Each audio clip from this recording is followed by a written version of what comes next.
우리는 지난 시간에 이 요한계시록의 1부, 2부, 3부 이렇게 나눈다 그랬습니다. 그래서 1부라고 하는 말씀은 네가 본 것, 바로 네가 천국에서 우리 예수님, 그 하늘의 세상에서 예수님이 어떤 분이신가 라고 하는 그 네가 본 것을 알게 한 말씀 우리가 배웠고요. 오늘 말씀은 2장과 이 3장에 있는 말씀은 지금 있는 일, 그래서 2부가 지금 있는 일이고요.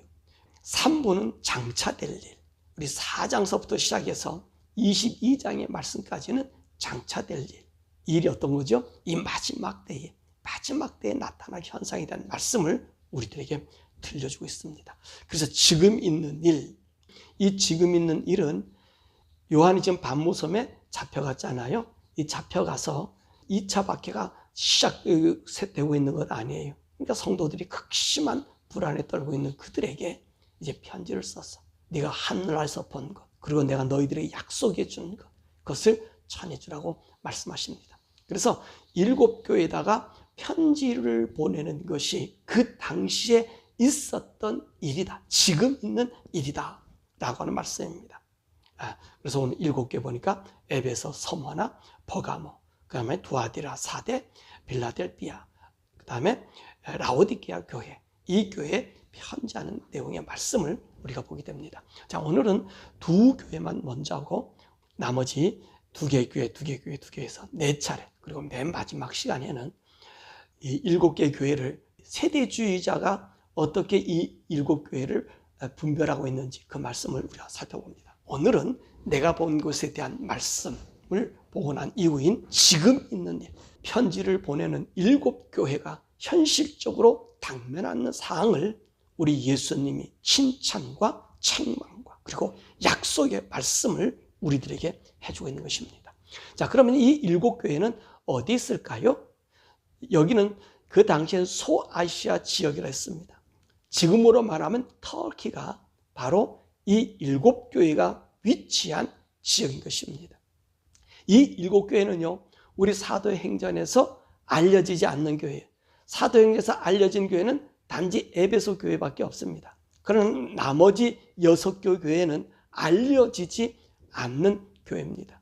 그런데 요한이 이 에베소 지역에 지금 사실 2차 박해가 극심하게 들어오는 곳이 소아시아, 지금 얘기하는 터키 지역에 이 7교회에 심각한 박해가 들어오고 있잖아요. 도미티너스 황제를 통해서 그들 교회에게 이 말씀을 전해주라고 얘기합니다. 그러면 이 7교회에서 이 6개 교회는 어떻게 생겨졌을까 하는 것입니다.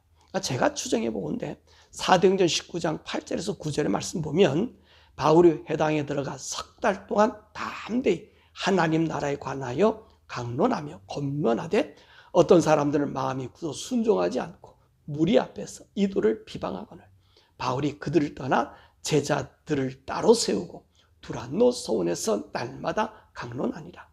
2해 동안 이같이 하니 아시아에 사는 자는 유대인이나 헬라인이나 다 주의 말씀을 듣더라. 하나님이 바울이 손으로 놀라운 능력을 행하시니. 자, 이 말씀이 무슨 말씀이죠? 바울이 에베소에서 2년간 두란노 소원에서 이 복음을 전할 때 바로 이 아시아에 있는 사람들이나 이 유대인들 그리고 헬라인 모두가 이 복음을 들었다 했습니다. 아마 이때 이 바울의 복음을 들은 사람들, 이 인근 6개 교회가 그때 생겨나지 않았는가라고 하는 것입니다. 더욱이 이 7교회는 유럽에 속한 교회가 아니라 어디에 속한 교회라고요? 아시아에 속한 교회입니다. 그리고 이들 지역은요, 로마에 대하여 동경함과 또 로마의 일부가 되는 것을 아주 좋게 여긴 지역인 것입니다. 그래서 이들 지역끼리 보이지 않는 알력과 경계와 질투로 이 지역의 지배권을 받으려고 했고, 그리고 이 로마 제국이나 또는 유럽 제국에 대해서 과열 충성한 것을 보여주는 그런 지역의 사람인 것입니다. 다시 말하면 우리 주님께서는 이 7교회에다 편지하라는 얘기는 오늘 우리 성도들이 이 세상에 살면서 세상과 어떻게 잘 적응해서 살 것인가 라고 하는 그런 모습을 갖고 있다는 것입니다. 그 7교회 사람들의 형편이.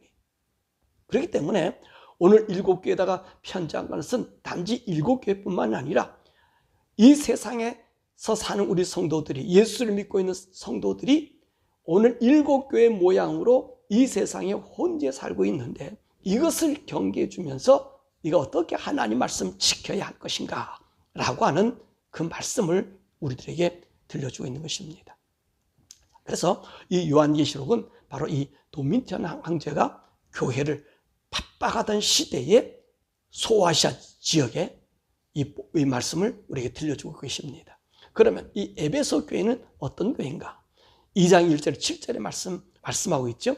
자, 에베소는요, 지금명으로 하면 셀축이라고 하는 지역입니다.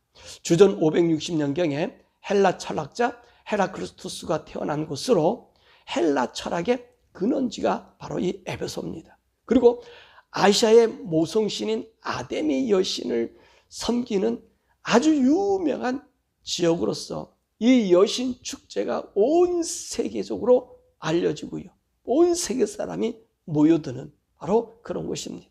그래서 이 아데미 여신상을 통해 가지고 이 여성들의 자부심이 대단한 곳입니다. 그로 말미암아 많은 여성들이 이곳에 오니까 여성의 장신구가, 그 문화가 되게 발달돼서 많은 여성들의 장신구를 이곳에서 팔았단 말입니다. 그래서 그 애굽의 여왕인 클레오파트라도 이곳에 이 에베소에서 들려서 장신구를 사갈 정도로 유명하다는 말씀이죠. 그러면 이 에베소 교회는 언제 세워졌죠? 바울이 2차 전도여행 올 때 세운 교회입니다. 사도행전 18장 18절에서부터 19장 41절에 세웠고요. 그리고 이 바울이 이 에베소에 와서 두란노 소원에서 2년간 복음을 전했어. 아시아의 모든 사람들로 하여금 이 복음을 듣게 했단 말입니다. 그때 어떤 현상이 일어났어요? 이 마술사들이 자기 책들을 다 불에 태울 정도로, 하나님께 돌아올 정도로 그런 역사가 일어났던. 그래서 이 에베소는요, 이 소아시아 지역, 이 아시아 지역의 복음의 전초 기지라 해도 이 과언이 아니라는 말씀입니다. 더욱이 바울이 두란노 소원에서 이 복음을 전했다라고 하는 것은, 이 두란노 소원은요, 에베소 철학 강연 장소고요, 이 강연 장소를 이 헬라의 철학자이며 수학자인 투란누스가 이 소원을 만들어서 세웠어요. 그래서 그 이름을 따서 투란누스, 이 두란노 소원에서 바울이 복음을 전한 것입니다. 그래서 이 다른 사본에 보면 바울이 여기서 오전 11시서부터 오후 4시까지 하나님 말씀을 강론했다, 이렇게 말씀하고 계십니다. 독이 이 에베소에서는요, 성경이 5권이 씌워졌습니다. 누가 썼죠? 오늘 바울이 고린도 전서를 쓴 곳이 에베소고요.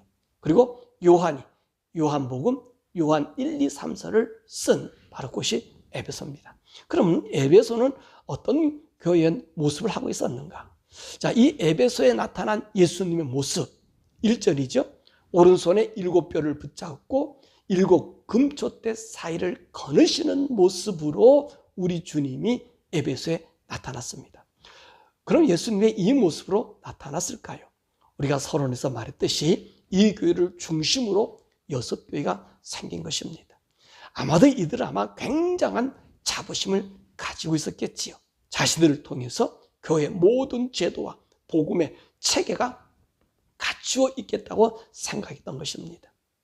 그래서 오늘 예수님이 이렇게 나타난 것은 에베소 너희들이 이 6개 교회, 이 아시아에 있는 교회를 중심으로 움직이는 것이 아니라 바로 내가 이 교회의 중심인 것을 보여주고 있는 거예요. 거기 있는 사역자들이 붙잡고 있는 자가 나고, 이 교회 사를 운행하는 자도 나고, 그래서 7뼈를 붙잡고 7개 금초대 사이를 다니시는 그 모습으로 우리 주님이 나타나셨다는 것입니다. 그러니까 교회 지도자와 그리고 교회를 붙잡고 계신 분이 누구예요? 바로 예수님이다. 이거를 오늘 에베소 교인들에게 보여주고 있다는 것입니다. 왜 이렇게 나타났죠? 바울을 통해서 그 중심에 교회들이 생겨지니까 이 사람은 상당한 우월주의에 빠졌다는 거예요. 쉽게 말하면, 지구로 얘기하면 선교하는데 선교사를 파송한 교회들 많잖아요. 그럼 어떻게 돼요? 자기들이 최고인 양 그렇게 생각한다는 말이에요. 자기들이 아니면 선교가 될 수 없는 것처럼 생각한다는 말이죠. 우리 주님께서는 그것을 끊으시는 거예요. 그게 아니다. 내가 선교든 뭐든 내가 주관하는 거다 라고 하는 것을 말씀하고 계신 것입니다. 그럼 이 에베소 교회에 대한 칭찬이 뭐죠? 2절과 3절에 보니까 내 행위와 수고와 인내를 안다 그랬고요. 악한 자들을 용납하지 않았고요. 자칭 사도로 하되 아닌 자들을 시험하여 그 거짓 사도성을 드러내 알겠다 그러고요. 또 이들은 참고 예수 이름을 위하여 견디며 게으르지 않고 부지런히 주의를 했다는 것입니다. 그리고 니골라당의 행위를 미워했다는 것입니다.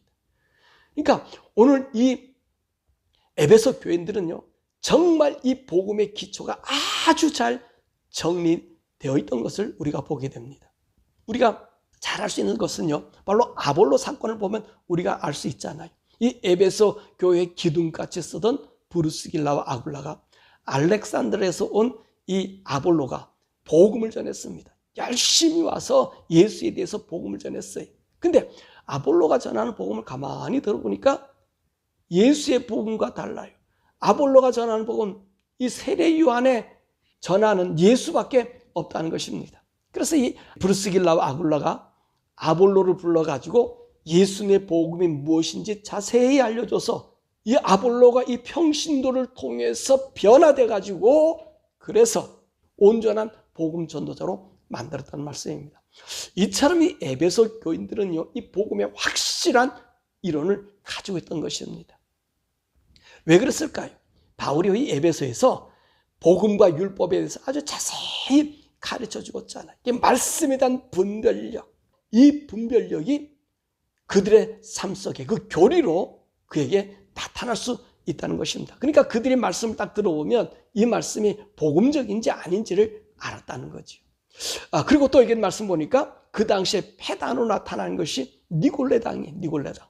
그 당시에 영지주의도 있었고 이 니골라당이 있어요. 그러니까 영지주의와 니골라당이 조금 다른 것이 니골라당이 주장하는 것은 영지주의의 육체적인 사람들이 요구하는 바로 그런 것과 일맥상통한다는 것입니다. 오늘 이 에베소 교회는 이 니골라당을 철저히 분쇄했어요. 왜 그랬을까요? 아까도 거짓 선지자들을 찾아냈고요. 그리고 이 니골라당의 교훈이 맞는지 아닌지를 알게 됐어요. 왜 그럴까요? 바울로부터 복음과 율법에 대해서 정확히 알았기 때문에 그럽니다. 그럼 이 니골라당의 사상이 무엇인가? 니골라당의 사상은요, 인간의 육신은 근본적으로 악하다는 것입니다. 그래서 인간의 영혼은 육신의 행위와는 아무런 관계없이 믿음으로 구원을 받게 된다는 것입니다. 이게 맞는 거죠. 자, 보면은. 그리고 인간의 구원에는 육체가 중요하지 않다는 것입니다. 이 그리스도인들은 율법에서 해방됐기 때문에 육체가 짓는 죄는 정죄의 대상이 아니라고 말하는 거예요. 그래서 우리 인간은 자신이 원하는 대로 자유롭게 살 수 있다, 이렇게 얘기하는 거예요. 다시 말하면 우리 구원은 영혼에 있지 육신에 있지 않다는 거죠. 그래서 내가 예수 믿습니다 라고 한번 얘기하면 그 다음에 어때요? 우리는 구원받은 영혼이 되는 거예요. 그래서 내가 육체가 무슨 죄를 졌든지 간에 나는 어떤 사람이 돼요? 구원받아요. 지금 이런 얘기하는 사람들, 현대도 나타난 사람들이 있죠. 이 구원파 같은 역할한 사람이 니골라다. 니골라 이 교훈을 받은 사람. 맞잖아요. 이 사람들 이게 얼마나 똑같아요. 내가 구원받았기 때문에 이 구원 없어지지 않는다. 그렇게 내가 무슨 죄를 져도 어때요? 하나님 나를 용서해 주신다. 야, 얼마나 자유로워요. 근데 오늘 에베소 교인들 이걸 들으면 어떤 생각하죠? 이건 복음을 욕되게 하는 자다. 이걸 알게 됐다는 거예요. 그래서 이들이 바로 자랑거리가 이런 자들을 잘 색출했다. 이 말씀의 바탕이, 복음의 바탕이 바로 서 있다는 것입니다. 자, 그러면 책망은 어떤 책망입니까? 6절에 보니까 처음 사랑을 버렸다. 이게 무슨 말이냐면 이들이 교리로 잘 무장했어요. 바울이 2년 동안 그렇게 가르쳐주면서 그 에베소 교회가 완전한 이 교리로 닦였단 말입니다. 그래서 이들이요, 모든 것을 자기들의 가르쳐준 그 가치관에 놓고 이제 판단하기 시작한 거예요. 그래서 이 교리가 보이지 않는 법이 되었다는 말씀이죠. 그래서 분별력이 좋아졌고 이 분별력 가지고 나도 모르게 사람들을 심판하는 심판자가 되었다는 것입니다. 자, 이렇게 되면 어떤 일이 생기냐면 우리는 율법의 저주에서 해방된 우리가 다시 복음이란 율법에 매여 또 다른 형태의 율법자가 된다는 것입니다. 이것이 바로 정죄하는 자들, 복음의 심판자가 된다는 말입니다. 이러다 보니까 이 사람들은요, 이제 관찰하기 시작하는 거지요. 교리에 맞는지 안 맞는지. 이러다 보니까 하나님 된 사랑보다는 하나님의 법으로서 모든 것을 해결하는 경향이 생긴다는 것입니다. 교리나 법이 나쁜 것 아니잖아요. 그런데 우리는 법으로 사는 것이 아니라 하나님 말씀을 따라 살아야 하는 것입니다. 그런데 이 법을 이용한 정죄자가 되지 말아야 되는 우리 주님이 말씀하셨습니다. 그럼 하나님께서 왜 우리의 법을 주셨을까요? 법을 지키라는 것은 분명합니다. 맞습니다.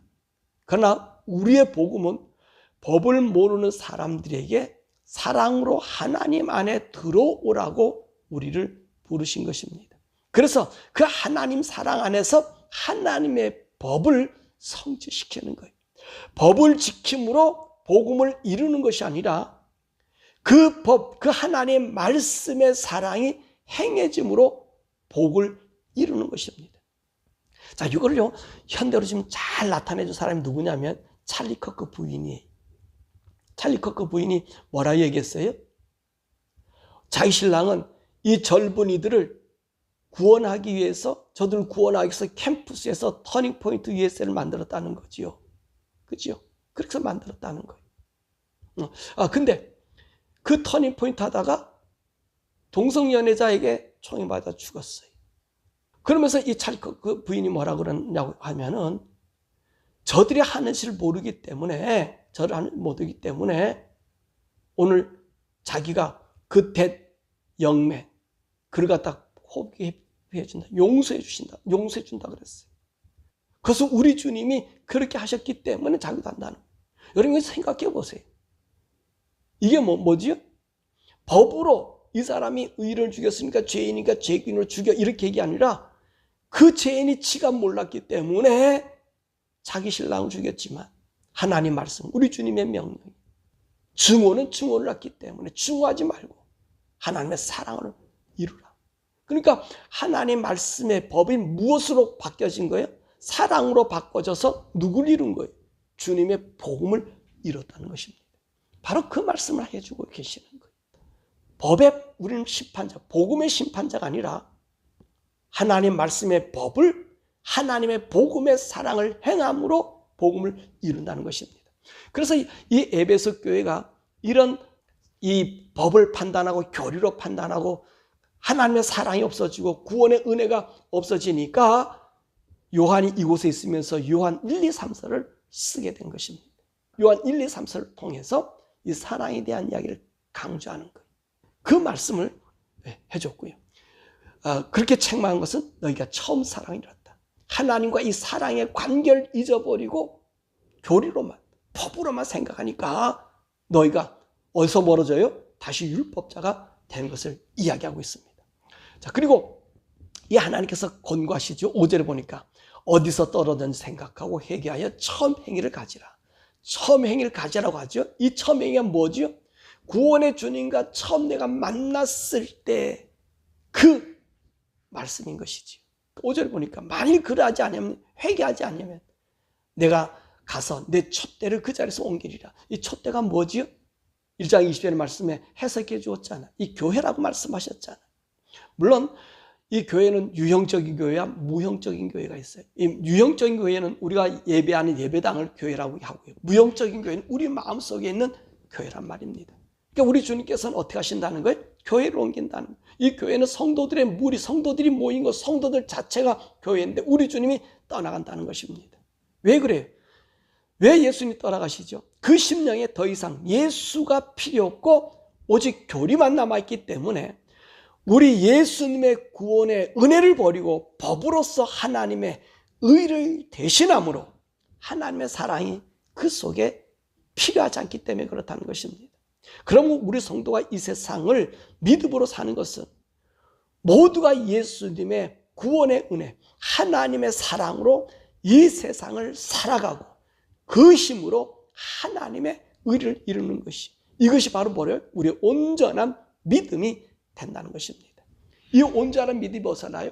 하나님의 사랑에서. 그 힘으로 하나님의 의를 이루는 거예요. 내가 한번 구원받았으니 육체는 아무렇게 내버려도 나는 이 니골라당, 그런 자, 이 그노시스는 그들이 아니라는 말씀입니다.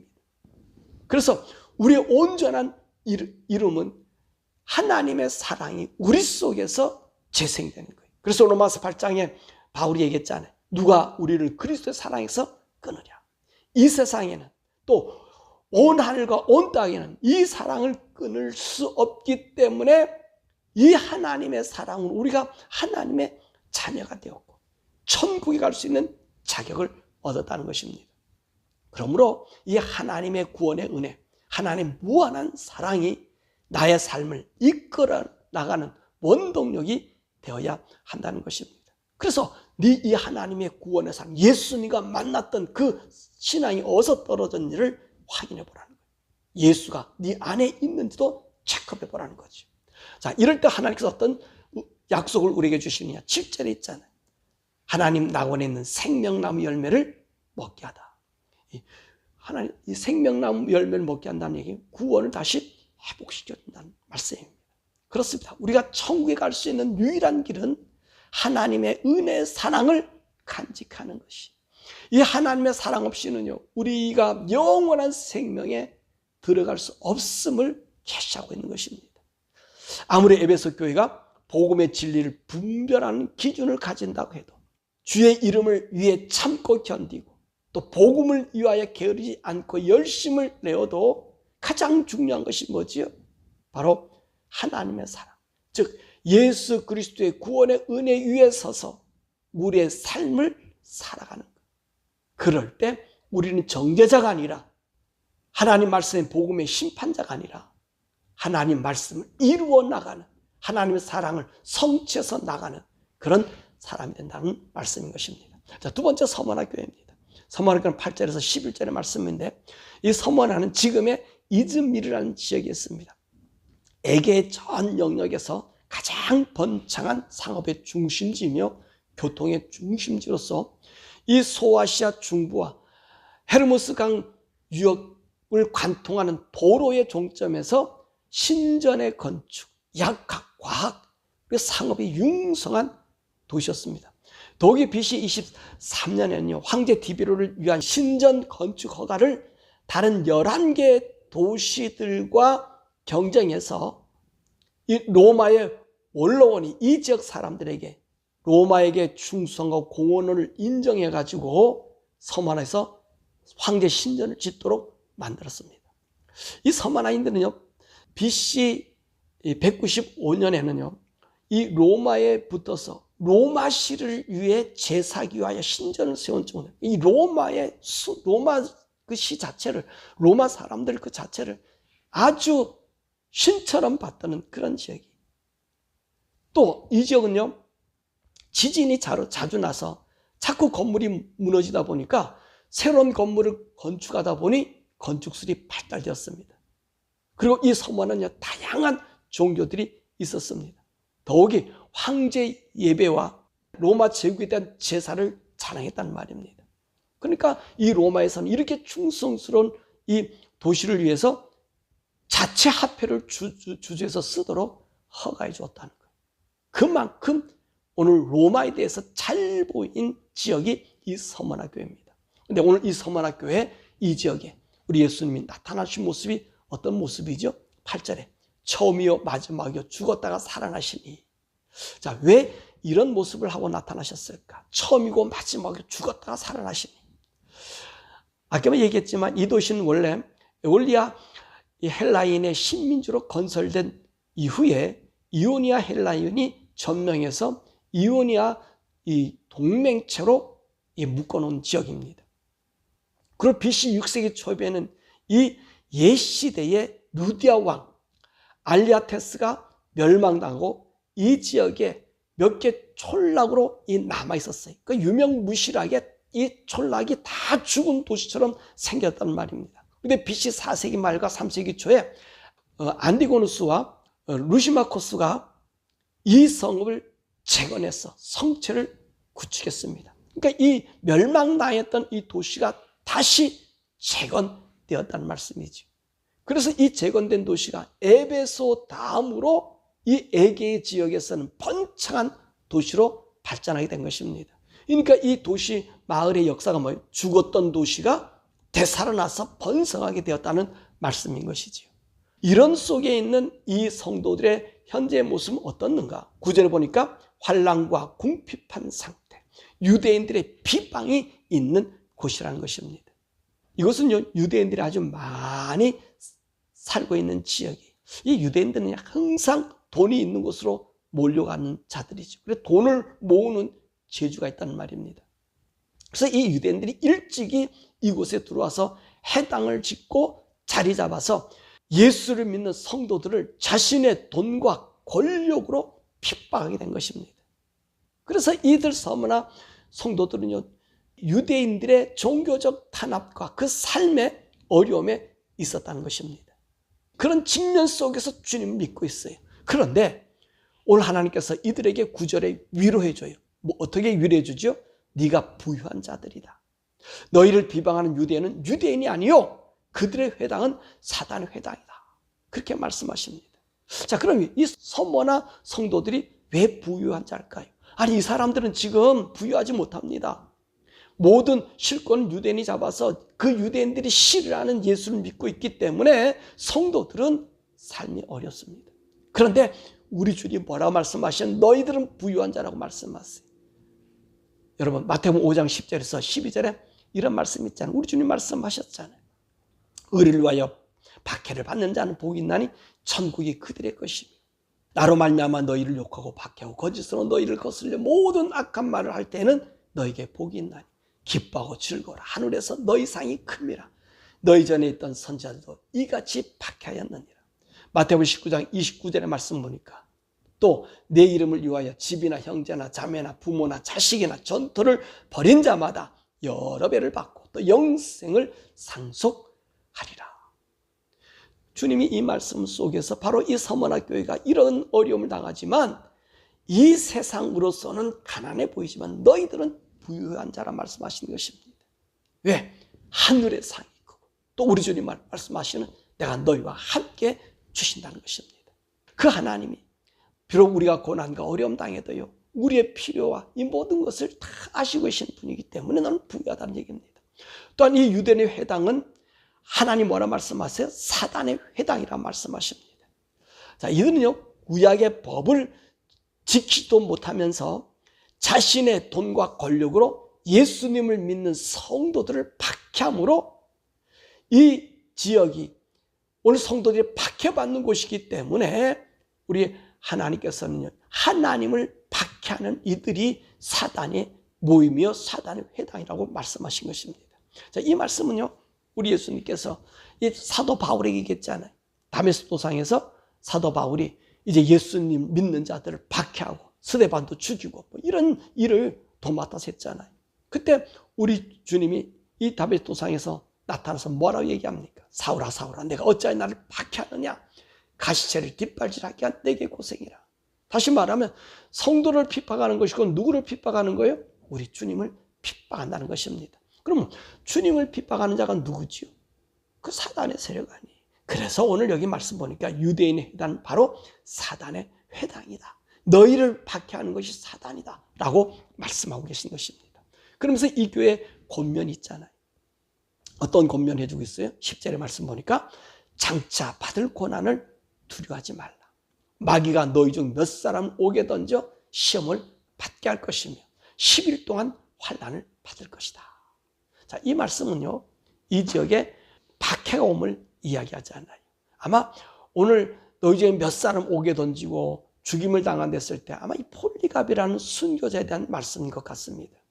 폴리갑은요, 기독교 5차 박해까지 살았던 사람입니다. 이 성도들을 믿음으로 독려했던 그런 지도자예요. 이 폴리갑은요, 이 빌라델피아에서 잡혀온 11명의 성도들과 함께 166년경에 화형대를 당합니다. 이때가 5차 박해 때인데 5차 박해 그 당시에 로마에 의해서 죽은 것이 아니라 이 서머나 총독에 의해서 죽임을 당하는 거예요. 그래서 이 서머나 총독이 뭐라고 이 폴리갑에게 신앙을 회하냐면 황제가 주님이라고 고백한다면 용서한다 라고 얘기한 겁니다. 왜냐하면 이 서머나 지역이 어떤 지역이에요? 로마와 황제를 갖다가 제사하고 로마시까지 섬기는 지역이에요. 이 지역은 보통 로마에 충성하는 도시가 아니란 말입니다. 그러니까 황제를 누구라고 고백하라 그러는 거예요? 주님이라고 고백하라는 것입니다. 그때 이 86 먹은 폴리갑이요, 이런 말이에요. 내가 살 만큼 살았고 사랑하는 주님은 내 일평생 동안 나를 해롭게 한 일이 없다는 것입니다. 어찌 내가 내 이 목숨을 구걸하기 위해서 나를 구원해 주신 왕께 내가 불명예를 끼쳐드릴 수 있겠는가? 그러면서 화형에 처했던 것을 보게 됩니다. 앞으로 이런 사항들이 너희들에게 또 지금도 있겠지만 두려워하지 말라는 것입니다.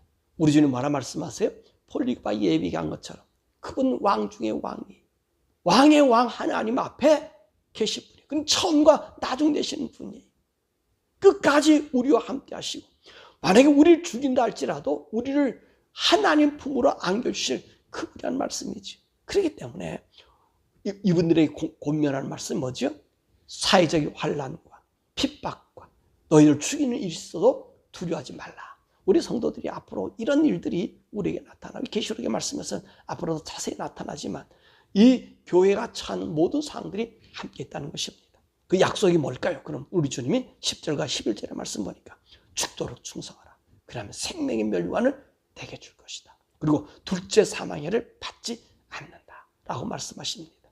이 생명의 멸류관은 누가 받죠? 구원받은 자들이 받는 것이 생명의 멸류관이라는 말씀입니다. 그리고 이 구원받은 자들을 첫째 부활에 참여하는 자들로서 죽음이 더 이상 이들을 주장하지 못합니다. 그러나 첫째 부활에 참여하지 못한 이 둘째 부활에 참여한 자들은요, 이 사람을 둘째 사망, 즉 영원한 지옥에 들어가게 된다는 것입니다. 우리는요, 이 영생에 들어가려고, 이 첫째 부활에 참여한 우리가 되려고 어떻게 하죠? 이 생명의 멸류관을 쓰려고 예수님 믿는 이 믿음으로 살아가는 거예요. 아까 니골라당에 대한 이야기를 했잖아요. 우리 영혼이 구원받기 때문에 우리 육체는 아무렇게나 살아야 된다 라고 하는 말이면 본문의 말씀에서 맞아요? 틀려요? 우리 주님이요, 네 마음대로 살라 그랬으면요 우상 선교도 괜찮아요. 그죠? 영혼이 구원받았으니까. 그죠? 그게 아니라는 거지. 우리 생명의 멸류관을 받기 위해서 어떻게 살아요? 주님을 주로 모시고 내게 당한 어려움과 고난, 환난을 이겨 나간다는 것입니다. 자, 우리 말씀 맺으면 우리가 7교회에 대해서 영적 상태를 살펴보는 거예요. 이게 바로 7교회는요, 우리 현재 사회에서 다 분포되어 있는 우리들의 모습입니다. 이 주님 오실 때까지 이런 구조 속에서 우리가 산다는 것입니다. 그러므로 이런 구조 속에서 우리가 생명의 열매를 먹을 수 있도록 하나님의 은혜, 즉 하나님의 사랑을 우리의 가슴 속에 가지고 있어야 된다는 것입니다. 그래서 둘째 사망의 해를 받지 아니하고 영원한 천국에서 생명의 멸류관을 쓰며 살아야 된다는 것입니다. 또한 우리는요, 이 삶을 살게 하기 위해서 마지막 절에 이 말씀의 끝쪽에 꼭 들려주시는 말씀이 있어요. 무슨 말씀이 있어요? 모든 교회 끝에 들려주시는 말씀. 귀 있는 자는 성령이 교회들에게 하시는 말씀을 들으라. 그렇게 말씀했습니다. 그렇습니다. 우리는 성령의 음성을 들어야 하는 것입니다. 성령을 따라 살아야 한다는 것입니다. 성령님에 의해서 살아갈 때 우리는 구원의 길을 잃지 않고 하나님의 무한한 사랑의 감동 속에서 죄악이 나를 주장하지 못하도록 우리를 이끌게 해주시는 거예요. 그래서 성령을 따라 살아가면 내가 사는 것이 아니라 내 속에 그리스도께 살아서 우리 온 영과 혼과 육을 우리 주님 오신 날까지 거룩하게 보존해 주는 거예요. 그러므로 사랑하는 여러분, 우리 이 세상 살아가는 이 영적인 싸움터에서 우리가 말세를 당한 우리들이 더욱더 믿음 안에 굳건히 서서 정말로 하나님의 구원의 은총을 날마다 간직해야 돼. 한번 구원받으면 무슨 죄를 져도 괜찮다. 이런 속임수에 넘어가면 안 돼. 우리가 어때요? 하나님 말씀 내 속에 있으면 성령이 난 어떻게 살아가게 해요? 예수 그리스도가 십자가에 죽은 죽음의 의미가 뭐지요? 죄 때문에 죽은 것이야. 악 때문에, 불의 때문에, 더러움 때문에 죽었잖아. 그 더러움에서 우리를 구원해 주는 거예요. 깨끗게 하는, 우리를 멀리게 하는 거예요. 그러나 우리에게 주어진 환경이 어렵다 할지라도 결코 흔들리지 마시고 이 말씀 안에 살아서 정말 하나님의 구원의 은혜, 찬송과 기쁨, 마지막을 사는 우리들 복잡합니다. 세상이 너무 복잡합니다. 그러나 성령님을 따라서 그 음성 기울이면 여러분에게 주어지는 생명의 면류관, 그리고 하늘나라의 생명나무를 먹게 하는 그 아름다운 역사가 있을 줄 믿습니다. 이 믿음의 굳건히 서는 저와 여러분 되기를 주님의 이름으로 축원합니다.